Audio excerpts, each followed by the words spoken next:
பயமாக இருக்குப்பா, எனக்கு பயமாக இருக்குப்பா, எங்கன்னா ஒரு எலி வலை இருக்கா பாருப்பா, அதில் தூந்துக்கிறேன் நான். எதுக்கு இது? நீங்கள் இப்படியெல்லாம் பண்ணால் இவங்க வரவிட்டாத பண்ணிடலாம் அப்படின்னு ஒரு பிளானை போட்டு நீங்களே எல்லாத்தையும் பண்ணிவிட்டு அழகாக தூக்கி அவங்க மேலே, விஜய் மேலே போடுறீங்களே, இது எந்த விதத்தில் நியாயம் சொல்லு பார்க்கலாம்.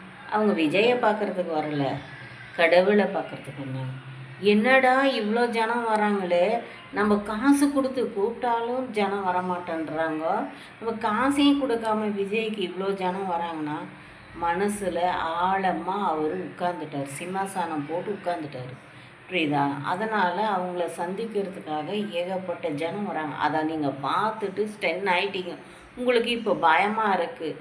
அதனால தான் இப்படியெல்லாம் இப்படியெல்லாம் பண்ணால் அவங்க பயந்துருவாங்க, திரும்ப அது அரசியலுக்கு வரமாட்டாங்க, இதோட முடிவு கட்டிடுவாங்க. இது எல்லாத்துக்கும் ஒரு முடிவு கட்டணுன்றதுனால தான் நீங்கள் இப்படி ஒரு முடிவு எடுத்திருக்கீங்க. கரெக்டாக? நான் ஒரு கதை சொல்லுவா, முயல் ஆமை கதை. அது எல்லாருக்கும் தெரியும்.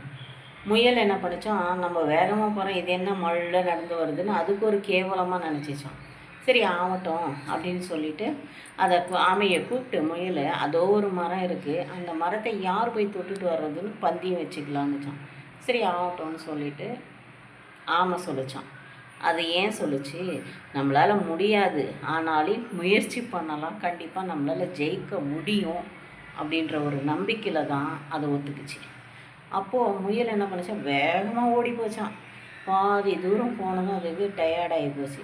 பார்த்தா ஆமை வர இடமே தெரியல. சரி நம்ம கொஞ்ச நேரம் தூங்கிட்டு அதுக்கப்புறமா போய் நம்ம தொட்டுட்டு நம்ம ரிட்டர்ன் வந்துடலாம் அப்படின்னு சொல்லிட்டு ஒரு மரத்தடியில் படுத்து தூங்கிடுச்சு.